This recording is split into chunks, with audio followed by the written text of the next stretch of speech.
Good morning everyone, कैसे हैं आप सब। करंट अफेयर्स की क्लास है, आज है 8 अक्टूबर। तो चलिए देख लेते हैं कल तक की न्यूज़ से जितने भी इंपॉर्टेंट क्वेश्चन बन सकते थे उनको कवर करने की कोशिश की है। तो चलिए शुरू करते हैं। पहला क्वेश्चन है 2025 में फिजियोलॉजी या फिर मेडिसिन, क्या चिकित्सा का नोबेल पुरस्कार किस विषय पर उनके शोध के लिए दिया गया है। पूछा क्या जा रहा है कि जो नोबेल प्राइज अभी शुरुआत हुई है नोबेल प्राइज के अनाउंसमेंट की, तो ये किसको मिला है और किस शोध के लिए मिला है। तो अभी शोध के बारे में पूछा जा रहा है। तो शोध क्या है, शोध है परिधीय इम्यून सहिष्णुता। इस पर इन्होंने स्टडी की है, उसके लिए इनको पुरस्कार मिला है। कितने लोगों को मिला है, 3 लोगों को मिला है। लेकिन अभी यहाँ पर ये जानना जरूरी है कि नोबेल पुरस्कार की शुरुआत कब से हुई थी। तो इसकी शुरुआत हुई थी 1895 में अल्फ्रेड नोबेल की वसीयत के अकॉर्डिंग। और ये शुरुआत जो पहली बार दिया गया वो दिया गया था 1901 में। और ये पहली बार 5 कैटेगरी में अनाउंस किए गए थे कि 5 कैटेगरी में दिए जाएंगे। ये 5 कैटेगरी कौन कौन सी थी, तो पहली तो मेडिसिन थी, दूसरी फिजिक्स थी, केमिस्ट्री थी, इसके अलावा लिटरेचर था और पीस था। बाद में इकोनॉमिक्स भी इसमें जोड़ा गया। इकोनॉमिक्स कब जोड़ा गया, तो 1968 में इकोनॉमिक्स में दिया जाने लगा। तो 5 कैटेगरी में दिए जाते हैं, मेडिसिन में, फिजिक्स में, केमिस्ट्री में, पीस के लिए और लिटरेचर के लिए। इसके बाद 1968 में क्या किया गया, इकोनॉमिक्स का भी दिया जाने लगा। तो टोटल अभी कितने कैटेगरी में दिए जाते हैं, तो अभी टोटल 6 कैटेगरी में दिए जाते हैं। तो इनकी अनाउंसमेंट होना शुरू हो गई है और 2 अभी अनाउंस हो चुके हैं। किसके लिए, फिजिक्स के लिए और मेडिसिन के लिए। तो अब पूछा ये जा रहा है क्वेश्चन में कि मेडिसिन के लिए जो दिया गया है वो किस विषय पर दिया गया है। तो विषय क्या है, परिधीय इम्यून सहिष्णुता के विषय पर शोध करने के लिए, स्टडी करने के लिए इनको ये पुरस्कार दिया गया है। 3 लोगों को दिया गया है। अब ये 3 लोग कौन कौन है, तो पहले हैं मैरी ई ब्रंको, दूसरे हैं फेडरिक जे रामसडेल और तीसरे हैं शिमोन साकागुची। इन तीनों को दिया गया है, किसका पुरस्कार दिया गया है, नोबेल प्राइज मेडिसिन का, चिकित्सा का दिया गया है। किसके लिए, परिधीय इम्यून सहिष्णुता पर उनके शोध के लिए ये पुरस्कार उनको मिला है। और उनकी खोजों ने शरीर में इम्यून सिस्टम को नियंत्रित करने की प्रक्रिया को समझने में मदद की है, जो ऑटो इम्यून बीमारियों और कैंसर के उपचार के लिए सहायक हो सकती है। तो ये किसके लिए, मेडिसिन के लिए दिया गया। इसके अलावा दूसरा कौन सा डिक्लेयर हो चुका है, अभी मिले नहीं है, अभी डिक्लेयर हुए हैं। तो जो कौन सा डिक्लेयर हुआ है, सेकंड हुआ है फिजिक्स का, भौतिकी का। भौतिकी में भी 3 लोगों को मिला है, मेडिसिन में भी 3 लोगों को मिला है और फिजिक्स में भी 3 लोगों को मिला है। अब ये 3 लोग कौन है फिजिक्स के, ये है जॉन क्लार्क, मिशेल एच डेबोरेट और जॉन एम मार्टिनिस। इनको किसके लिए मिला है, इलेक्ट्रिक सर्किट में मैक्रोस्कोपिक क्वांटम यांत्रिक टनलिंग और ऊर्जा क्वांटाइजेशन की खोज के लिए इनको मिला है। ये पुरस्कार मिला है और उनकी प्रयोगशाला में किए गए प्रयोगों से क्वांटम भौतिकी के सिद्धांतों को वास्तविक दुनिया में लागू करने की दिशा में महत्वपूर्ण कदम उठाया गया है। तो अब ये दिए कैसे जाते हैं नोबेल पुरस्कार, एक प्रतिष्ठित अंतरराष्ट्रीय सम्मान है। कैसा सम्मान है, यह अंतरराष्ट्रीय सम्मान है जो अलग अलग कैटेगरी में दिए जाते हैं। तो कौन कौन सी कैटेगरी, विज्ञान, साहित्य, शांति आदि के क्षेत्र में इनका योगदान जो व्यक्ति देते हैं या संस्थाएं देती हैं उनको दिया जाता है। और इसे अल्फ्रेड नोबेल की अंतिम इच्छा पत्र, जिसे वसीयत कहते हैं, के माध्यम से शुरू किया गया था। स्थापना कब हुई थी, अभी मैंने आपको बताया, अल्फ्रेड नोबेल की वसीयत के अकॉर्डिंग कब, 1895 से शुरुआत हुई थी। लेकिन यहाँ पर यह ध्यान रखना है कि पहला जो नोबेल पुरस्कार डिक्लेयर किया गया था वो 1901 में किया गया था। और शुरुआत कब हुई थी, 1895 में। किसके लिए, मानवता के लाभ के लिए उत्कृष्ट योगदान को मान्यता देने के लिए। जो भी मानवता के लिए उत्कृष्ट योगदान देगा उसको ये दिया जाएगा। कितनी श्रेणियों में दिए जाते हैं, कितनी कैटेगरी में, पहले शुरुआत में केवल 5 और बाद में ये छठा ऐड किया गया। तो कौन सा है, पहला चिकित्सा का, फिजियोलॉजी या मेडिसिन का, भौतिकी का, रसायन विज्ञान का और साहित्य का, शांति का और आर्थिक विज्ञान या फिर इकोनॉमिक साइंस का दिया जाता है। अब इसका जो ये 1968 से हुआ था, ये भी ध्यान रखिएगा। जो इकोनॉमिक्स है लास्ट वाला 6, वो 1968 से इसकी शुरुआत हुई है। अब ये कहाँ दिए जाते हैं, डिस्ट्रीब्यूट कहाँ किए जाते हैं, तो स्टॉकहोम स्वीडन, ये ध्यान रखना है। शांति के सिवाय, मतलब केवल शांति वाला जो पुरस्कार है वो ऑस्लो में दिया जाता है, नॉर्वे में, ऑस्लो नॉर्वे में दिया जाता है। बाकी सारे कहाँ दिए जाते हैं, स्टॉकहोम स्वीडन में दिए जाते हैं। ये जो बाकी के 5 हैं वो 5 कहाँ दिए जाते हैं, डिस्ट्रीब्यूट किए जाते हैं। अभी तो सिर्फ अनाउंसमेंट हो रही है, बाद में इसको डिस्ट्रीब्यूट किया जाएगा। तो जो डिस्ट्रीब्यूट किया जाएगा तो ये 5 दिए जाएंगे स्टॉकहोम स्वीडन में। बाकी जो शांति वाला पुरस्कार है वो कहाँ डिस्ट्रीब्यूट किया जाएगा, नॉर्वे में, ऑस्लो में, ऑस्लो नॉर्वे में। और इसमें क्या पदक मिलता है, सर्टिफिकेट मिलता है और कुछ राशि भी दी जाती है। संबंधित नोबेल समिति द्वारा ये सारा फैसला किया जाता है, डिसीजन दिया जाता है। नेक्स्ट क्वेश्चन क्या है, प्रधानमंत्री नरेंद्र मोदी ने 8 अक्टूबर 2025 को किस कार्यक्रम के 9वें संस्करण का उद्घाटन किया? क्वेश्चन क्या पूछा जा रहा है कि मोदी जी ने एक उद्घाटन किया है, 9वें संस्करण है, वो किस चीज का 9वां संस्करण है जिसका उद्घाटन किया गया है?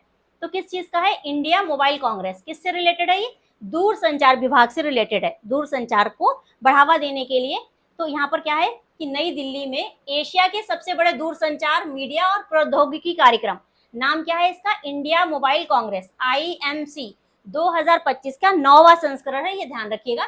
इसका उद्घाटन किया है। और दूरसंचार DOT और cellular operators association of India COAI द्वारा संयुक्त रूप से आयोजित IMC 2025 का आयोजन कब से कब तक किया जा रहा है?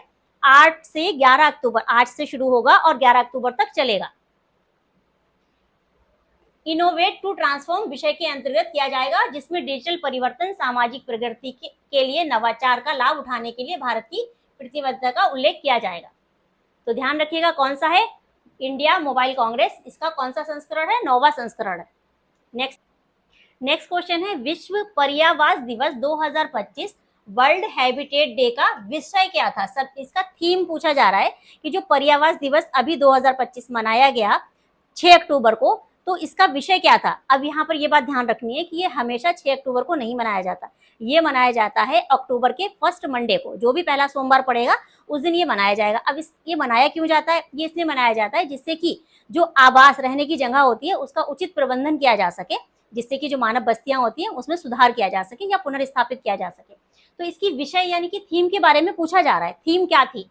अभी जो 6 अक्टूबर को मनाया गया मंडे को, तो उसकी थीम क्या थी? तो थीम थी अर्बन क्राइसिस रेस्पॉन्सेस, या फिर क्या कहेंगे, शहरी संकट प्रतिक्रिया। तो राइट आंसर क्या है इसका? बी हो जाएगा।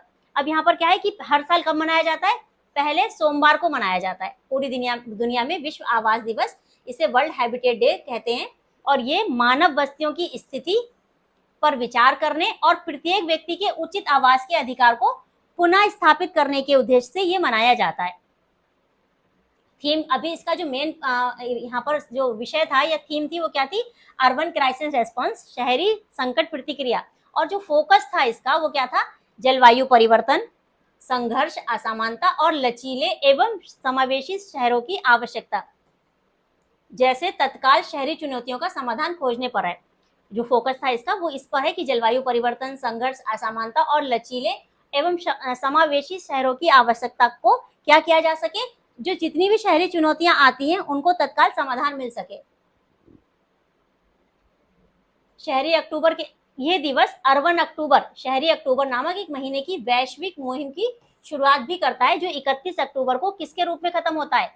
विश्व नगर दिवस के रूप में। जब शुरू होता है तो वर्ल्ड हैबिटेट डे के रूप में शुरू होता है, और ये पूरे शहरी अक्टूबर के नाम से जाना जाता है पूरा महीना, और जब खत्म होता है तो विश्व नगर दिवस के रूप में खत्म होता है। कब मनाया गया? अभी मनाया गया 6 अक्टूबर को। वैसे मनाया कब जाता है? तो पहले सोमवार को अक्टूबर के। इसकी थीम क्या थी? अर्बन क्राइसिस रेस्पॉन्स, शहरी संकट प्रतिक्रिया। पहली बार आयोजन कब किया गया था? 1986 में नैरोबी में इसका पहली बार इसको मनाया गया था, आयोजन किया गया था। किसके द्वारा? स्थापना कब किसके द्वारा की गई है? तो संयुक्त राष्ट्र महासभा के द्वारा 1985 में स्थापना की गई, और अगले साल से यह हर साल मनाया जाने लगा। अभियान अर्बन अक्टूबर का हिस्सा 31 अक्टूबर को समापन होगा, किसके रूप में? विश्व नगर दिवस के रूप में। मेन फोकस क्या है? तो ध्यान रखना है, जलवायु परिवर्तन, संघर्ष, असमानता और शहरी लचीलापन, इसका ये मेन फोकस रहेगा। तो हर साल कब मनाया जाता है? 6 अक्टूबर को मनाया गया इस बार, और हर साल पहले अक्टूबर के फर्स्ट मंडे को मनाया जाता है। नेक्स्ट क्या है? अरुणाचल प्रदेश ने हाल ही में राज्य की पहली वाणिज्यिक कोयला खदान कहाँ शुरू की है? पूछा क्या जा रहा है कि अरुणाचल प्रदेश ने कोयला खदान पहली है, ये ध्यान रखिएगा, वाणिज्यिक कोयला खदान शुरू की है। तो वो कहाँ शुरू की है?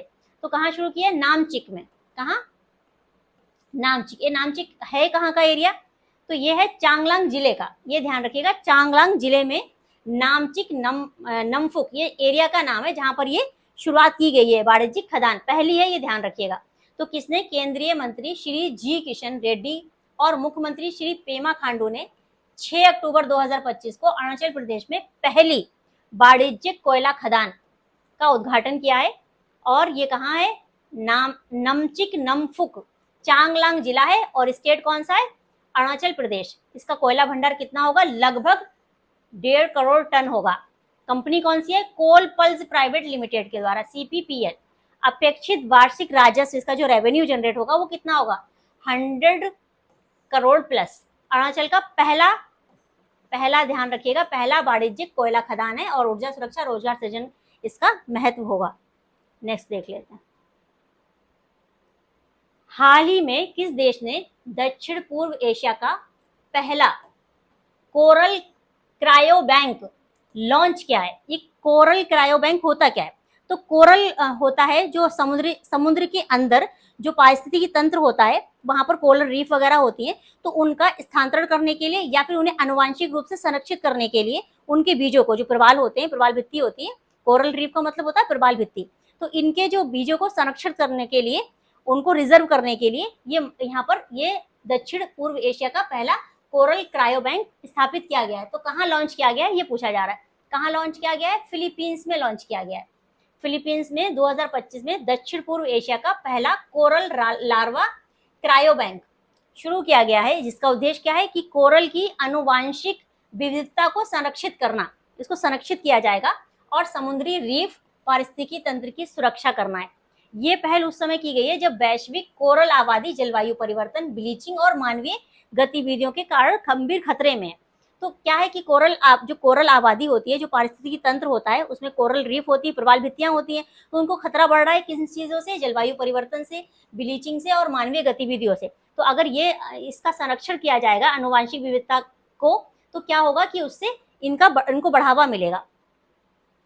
ये पहल फिलीपींस, ताइवान, इंडोनेशिया, मलेशिया और थाईलैंड के वैज्ञानिक संस्थानों को बहुराष्ट्रीय सहयोग का हिस्सा है। इसका मुख्य उद्देश्य क्या है कि उसके जो कोरल के लार्वा होते हैं उनको फ्रीज करना और उनको कलेक्ट करना, संग्रहित करना, जिससे कि भविष्य में क्या हो कि रीफ में पुनर्स्थापन, रीइंट्रोडक्शन किया जा सके, उसको सुरक्षित किया जा सके। समुद्री जैव विविधता की सुरक्षा और रीफ बहाली, ये मेन इसका योगदान रहेगा। तो यहाँ पर ये ध्यान रखना है कि किसने शुरू किया है। पहला क्या नाम दिया हुआ है? कोरल लार्वा क्रायो बैंक किसने? फिलीपींस ने शुरू किया है। किसके लिए? संरक्षण के लिए। किसका? जो प्रवाल भित्ति, जो कोरल रीफ होती है, उनके संरक्षण के लिए, आनुवांशिक रूप से उनको बढ़ाया जा सके, इसके लिए कोरल की आनुवांशिक विविधता को संरक्षित करने के उद्देश्य से इसका लॉन्च किया गया है। नेक्स्ट क्वेश्चन क्या है कि हाल ही में भारत और ब्रिटेन की नौसेनाओं के बीच कौन सा द्विपक्षीय समुद्री अभ्यास शुरू हुआ? तो कौन सा शुरू हुआ है? कोंकण 2025 शुरू हुआ है।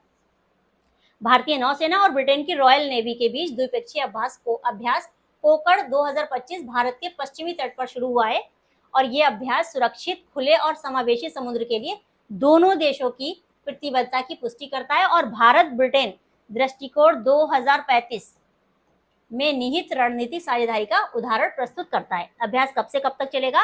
5 तारीख से शुरू हो चुका है, 12 तक चलेगा और 2 चरणों में आयोजित किया जाएगा। नेक्स्ट देख लेते हैं।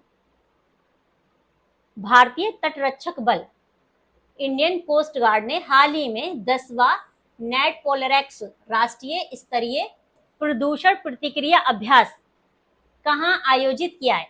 मुंबई तट पर, कोच्चि तट पर, चेन्नई तट पर। कहां पर? चेन्नई तट पर। भारतीय तटरक्षक बल इंडियन कोस्ट गार्ड ने 7 अक्टूबर, कल, यस्टरडे, तमिलनाडु के चेन्नई तट पर 10वां राष्ट्रीय स्तरीय प्रदूषण प्रतिक्रिया अभ्यास आयोजित किया है, जो 2 दिवसीय द्विवार्षिक आयोजन समुद्री तेल रिसाव से निपटने के लिए, जो समुद्र में तेल का रिसाव हो जाता है, तेल फैल जाता है, उससे निपटने के लिए भारत की तैयारी को परखने और सुदृढ़ करने का प्रमुख राष्ट्रीय अभ्यास है। और ये कार्यक्रम 27वीं राष्ट्रीय तेल रिसाव आपदा आकस्मिक योजना की बैठक के साथ आयोजित किया जा रहा है, जिसमें देश विदेश से कई प्रमुख हितधारक भाग लेंगे। तो क्या है, तेल का जो रिसाव होता है, समुद्री तेल रिसाव, उससे निपटने के लिए शुरू किया गया है और किसमें 27वीं राष्ट्रीय तेल रिसाव आपदा आकस्मिक योजना के तहत शुरू किया गया है, जिसमें देश विदेश के लोग या प्रमुख हितधारक भाग लेंगे। राष्ट्रीय स्तर प्रदूषण प्रतिक्रिया अभ्यास भारतीय तटरक्षक बल द्वारा 2 सालों में आयोजित होने वाला है और ये बल भारतीय जल क्षेत्र में तेल रिसाव प्रतिक्रिया के केंद्रीय समन्वय प्राधिकरणों के रूप में कार्य करता है, जैसा कि राष्ट्रीय तेल रिसाव आपदा आकस्मिक योजना के तहत निर्धारित किया गया। इस योजना के तहत निर्धारित किया गया, इसीलिए सारे देश विदेशों के लोग भाग लेंगे। क्या है? 10वां है राष्ट्रीय स्तरीय प्रदूषण प्रतिक्रिया अभ्यास। आयोजक कौन है? तटरक्षक बल। भारतीय तटरक्षक बल कहाँ हो रहा है? तमिलनाडु के चेन्नई तट पर। और कितने दिन के लिए? 2 दिन के लिए। अक्टूबर में ही हो रहा है। और 27वीं राष्ट्रीय तेल रिसाव आपदा आकस्मिक योजना की बैठक में ऐसा कहा गया था। और उद्देश्य क्या है? तेल रिसाव प्रतिक्रिया क्षमता का मूल्यांकन करना और अंतर एजेंसी सहयोग को सुदृढ़ करना, ये इसका इंपॉर्टेंस है। भारत के राष्ट्रपति ने हाल ही में किस वर्ष के लिए मेरा भारत NSS पुरस्कार प्रदान किए हैं? कौन से साल के लिए पुरस्कार प्रदान किए हैं, ये पूछा जा रहा है। तो कौन से साल के लिए पुरस्कार प्रदान करे हैं? 2022 और 23 के लिए ये पुरस्कार प्रदान किए हैं। किसने? राष्ट्रपति ने 6 अक्टूबर को राष्ट्रपति भवन में 2022 और 23 के लिए मेरा भारत राष्ट्रीय सेवा योजना NSS पुरस्कार प्रदान किए हैं। और ये स्वैच्छिक सेवा और राष्ट्र निर्माण में उनके असाधारण योगदान के लिए छात्रों, कार्यक्रम अधिकारियों को, संस्थानों को सम्मानित किया जाता है। NSS का शुभारंभ कब हुआ था? 1969 में, महात्मा गांधी की जन्म शताब्दी पर। और इसका मेन मोटो क्या होता है? नॉट मी बट यू, स्वयं से पहले आप। प्रशासन मंत्रालय कौन सा था? युवा कार्यक्रम एवं खेल मंत्रालय। पुरस्कार की शुरुआत 1993 और 1994 में हुई थी। न्यूनतम सेवा अवधि 2 वर्षों में 240 घंटे उन्होंने ऐसी सेवा दी हो। और 25 वर्ष SC ST के लिए 28 वर्ष। अधिकतम आयु मैक्सिमम किन लोगों को सम्मानित किया जा सकता है? जो 25 साल तक की एज होगी, या फिर अगर SC ST है तो 28 साल तक की एज तक को सम्मानित किया जा सकता है। अब ये होता क्या है? तो ये होता है कि अगर किसी ने अपनी 2 साल या 2 साल तक की या फिर 240 घंटे की सेवा दी है, NSS मतलब राष्ट्रीय सेवा उन्होंने दी है, तो उसके लिए उनको पुरस्कार किया जाता है। तो इसमें छात्र तो होंगे ही, और जो अधिकारी इसका कार्यक्रम का नियोजन करते हैं उनको भी इसमें सम्मानित किया जाता है। नेक्स्ट है, हाल ही में ICGS अक्षर को कमीशन किया गया। तो ये किस बल के बेड़े को सशक्त बनाएगी? किस बल के लिए किया गया है? किस सेना के लिए किया गया है? ये पूछा जा रहा है। तो ये किसके लिए किया गया है? भारतीय तटरक्षक बल के लिए किया गया है। क्या नाम है? ICGS अक्षर नाम है। तो ये जो ICGS अक्षर है ये सेकंड है, इससे पहले एक अदम्य भी किया गया है। और बट ये है किसके अंतर्गत? तो यहाँ पर देख लेते हैं। भारतीय तटरक्षक बल के जहाज 4 अक्टूबर को अक्षर को पुडुचेरी के कराईकल में आधिकारिक रूप से कमीशन किया गया, जो समुद्री आत्मनिर्भरता की दिशा में भारत की यात्रा में एक महत्वपूर्ण मील का पत्थर साबित होगा। अब ये किसने बनाया है? तो ये बनाया है गोवा शिपयार्ड लिमिटेड ने। ध्यान रखिएगा, जो इससे पहले वाला अदम्य था वो भी गोवा शिपयार्ड लिमिटेड ने बनाया था। ये सेकंड है। द्वारा डिजाइन और निर्मित ये पोत आत्मनिर्भर भारत और मेक इन इंडिया पहलों के तहत भारत के रक्षा क्षेत्र की बढ़ती स्वदेशी क्षमताओं का प्रतिनिधित्व करता है। IGS अक्षर अदम्य श्रेणी के तेज गश्ती पोतों में दूसरा पोत है ये। और ऐसे टोटल कितने आने हैं? इस कैटेगरी के श्रृंखला के 8 आने हैं जहाज। लेकिन ये कौन से नंबर का है? ये सेकंड नंबर का था। पहले नंबर का क्या नाम था? अदम्य था। और ये अदम्य श्रेणी का ही चला आ रहा है। तो ये अदम्य श्रेणी में कौन सा था? दूसरा था, जिन्हें समुद्री तटों पर तेज गति से गश्त और निगरानी अभियानों के लिए विशेष रूप से डिजाइन किया गया है। और इस पोत में 60% से अधिक स्वदेशी घटक शामिल हैं, जो भारत के रक्षा निर्माण क्षेत्रों में आत्मनिर्भरता और स्थानीयकरण की दिशा में प्रयासों को दर्शाते हैं। और ये ध्यान रखना है कि मेक इन इंडिया और आत्मनिर्भर भारत दोनों को ही अभियानों को मजबूती देते हैं। तो क्या है कि जो अदम्य श्रेणी के जहाज आने हैं, इसमें ये सेकंड है।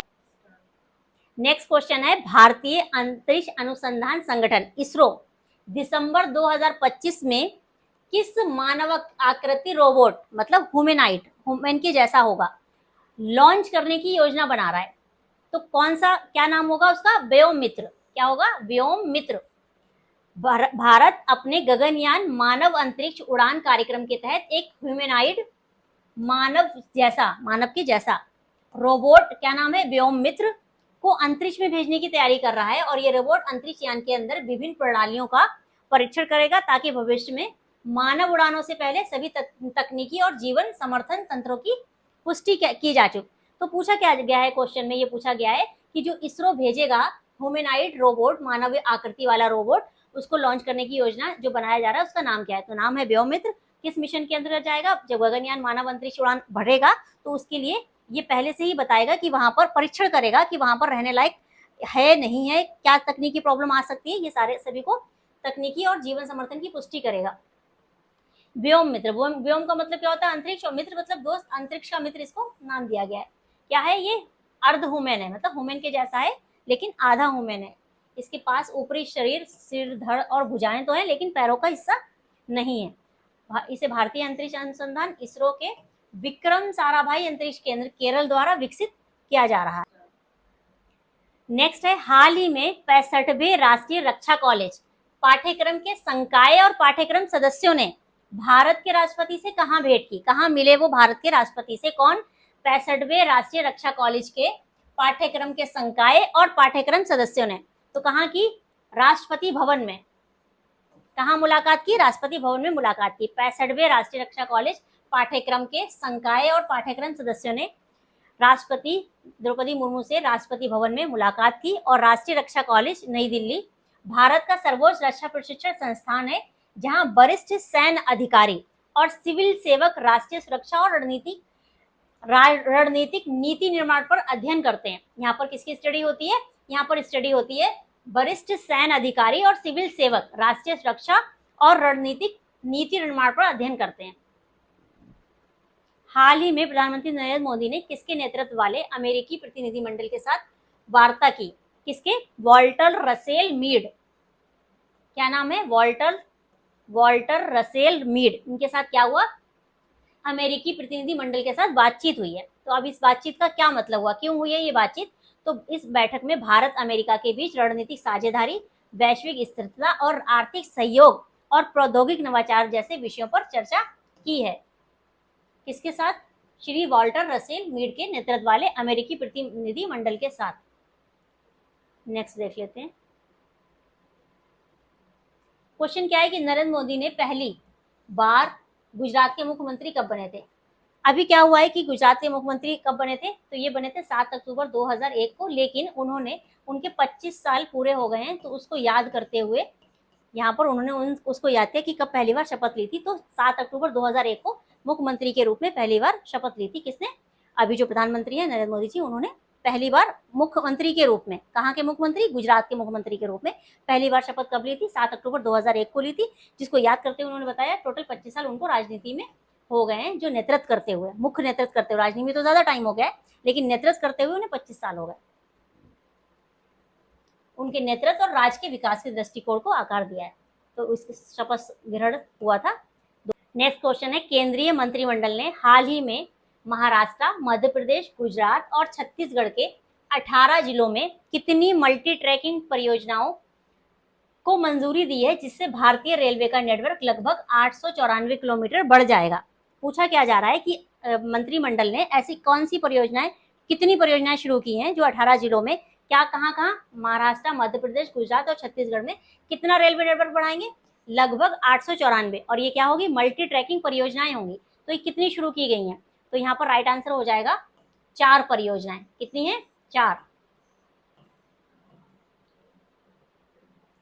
प्रधानमंत्री श्री नरेंद्र मोदी की अध्यक्षता में मंत्रिमंडल की आर्थिक मामलों की समिति ने रेल मंत्रालय की 24,634 करोड़ रुपए की 4 परियोजनाएं मंजूरी दी है। इसमें कौन कौन सी है? महाराष्ट्र में वर्धा भुसावल के बीच 314 किलोमीटर लंबी तीसरी और चौथी लाइन बनेगी। महाराष्ट्र और छत्तीसगढ़ में 84 किलोमीटर लंबी गोंदिया और डोंगरगढ़ चौथी लाइन बनेगी। गुजरात और मध्य प्रदेश में 259 किलोमीटर लंबी बड़ोदरा रतलाम तीसरी लाइन बनेगी। और मध्य प्रदेश में 237 किलोमीटर लंबी इटारसी भोपाल बीना चौथी लाइन शामिल होगी इसमें। तो ये 4 परियोजनाएं हैं, महाराष्ट्र में वर्धा, महाराष्ट्र और छत्तीसगढ़ में, गुजरात और मध्य प्रदेश में, और मध्य प्रदेश। तो ये चार परियोजनाएं हैं, 4 स्टेट की हैं, और कितने? 18 जिलों की हैं। और कितना बढ़ा देंगी? लगभग 894 किलोमीटर क्या बढ़ा देंगी? रेल मार्ग बढ़ा देंगी। नेक्स्ट क्या है? हाल ही में केंद्रीय होम्योपैथी अनुसंधान परिषद CCH ने किस संस्था के साथ साझेदारी की है ताकि जैव सुरक्षा प्रशिक्षण और अनुसंधान के माध्यम से सार्वजनिक स्वास्थ्य तैयारियों को मजबूत किया जा सके?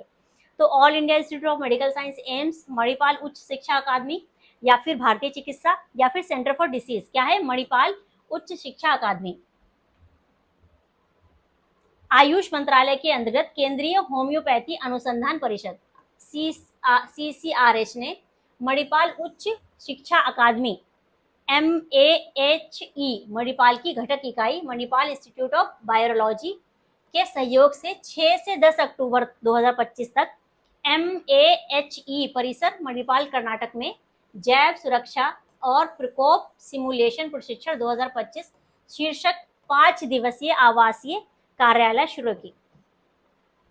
नेक्स्ट देख लेते हैं, वाल्मीकि जयंती 2025 किस तिथि को मनाई गई? तो किस तिथि को मनाई गई? कल मनाई गई 7 अक्टूबर को। तो वाल्मीकि जयंती भारतीय पंचांग के अनुसार अश्विन मास की पूर्णिमा को मनाई जाती है, और अब इस बार कब मनाई गई? यस्टरडे 7 अक्टूबर को मनाई गई। भारत के BRO बॉर्डर रोड्स ऑर्गेनाइजेशन ने हाल ही में किस स्थान पर दुनिया की सबसे लंबी ऊंची सड़क बनाई है जिसकी ऊंचाई 19,400 फीट है? तो कहां बनाई है? लद्दाख। क्या बनाई है? दुनिया की सबसे ऊंची सड़क बनाई है, और ऊंचाई ध्यान रखिएगा 19,400 फीट है। सीमा सड़क संगठन BRO ने लद्दाख में समुद्र तल से 19,400 फीट की ऊंचाई पर विश्व की सबसे ऊंची मोटर योग्य, मतलब मोटर चलाई जा सकती बाइक या सड़क बनाई है, बाइक या फिर कोई भी वाहन चलाया जा सकता है, जिससे उसने अपना ही पिछला रिकॉर्ड तोड़ दिया है। उसका पिछला रिकॉर्ड कितना था? 19,024 का था, और ये कहाँ था? मिगला दर्रेक से होकर गुजरती थी, जो 2021 में बनाया गया था। इसकी कितनी थी? 19,024, और अभी क्या कर दिया है? 19,400, अपने ही रिकॉर्ड को तोड़कर उसने और ऊंची सड़क बना दी है। नेक्स्ट है प्रधानमंत्री सेबेस्टियन लोकोर्नो किस देश के प्रधानमंत्री थे जिन्होंने कैबिनेट गठन के कुछ घंटों के बाद ही इस्तीफा दे दिया? पूछा क्या जा रहा है कि ऐसे कौन से प्रधानमंत्री हैं जिन्होंने नियुक्ति होने, कौन से देश के प्रधानमंत्री हैं जिन्होंने नियुक्ति होने के बाद कुछ घंटों के बाद ही इस्तीफा दे दिया? तो कौन से देश के हैं ये थे फ्रांस के। क्या नाम है? सेबेस्टियन लोकोर्नो। इन्होंने क्या किया है? इस्तीफा दे दिया अपॉइंटमेंट के तुरंत बाद, मतलब नियुक्ति होने के तुरंत बाद। हुआ ये कि स्थिति ऐसी उत्पन्न हो गई थी कि प्रधानमंत्री सेबेस्टियन लोकार्नो ने अपनी कैबिनेट नियुक्ति के मात्र 14 घंटे के बाद ही इस्तीफा दे दिया। ये घटनाक्रम ने देश को और गहरे राजनीतिक अस्थिरता में डाल दिया। मतलब फ्रांस में राजनीतिक अस्थिरता बढ़ गई है, जिससे फ्रांसीसी शेयर बाजार और यूरो मुद्रा दोनों ही प्रभावित हुए हैं। अब रीजन क्या था? नई लेकार्नो द्वारा घोषित नई कैबिनेट को लेकर सभी राजनीतिक दलों में अलग अलग प्रक्रियाएं थी, तीखी प्रक्रियाएं थी। हफ्तों की बातचीत के बावजूद भी क्या हुआ है कि उनका मंत्रिमंडल ना तो पूरी तरह दक्षिणपंथी था और ना ही पूरी तरह मध्यम मार्गी गुटों का था। तो इस वजह से अगर ऐसा होता है तो इसका मतलब ये है कि कभी भी सरकार उनकी गिर सकती थी। तो इस वजह से उन्होंने पहले ही, क्योंकि अविश्वास प्रस्ताव के खतरे में रहती है, क्योंकि पास नहीं हो पाता, जिस वजह से उनको बाद में भी सरकार उनकी गिर सकती थी, इसलिए उन्होंने पहले इस्तीफा दे दिया। तो फ्रांस की विभाजित राष्ट्रीय विधानसभा में किसी भी दल को स्पष्ट बहुमत नहीं है, जिससे सरकार अविश्वास प्रस्ताव के खतरे में रहती है। और इसी आशंका से, इसी डर से लेकार्नो ने मंडे को सुबह में ही राष्ट्रपति इमैनुअल मैक्रो को अपना इस्तीफा सौंप दिया। तो वहां के राष्ट्रपति कौन है? Emmanuel Macron. और प्रधानमंत्री का क्या नाम था? Sebastien Lecornu. इसी के साथ आज की क्लास को यहीं पे क्लोज करते हैं। Thank you so much.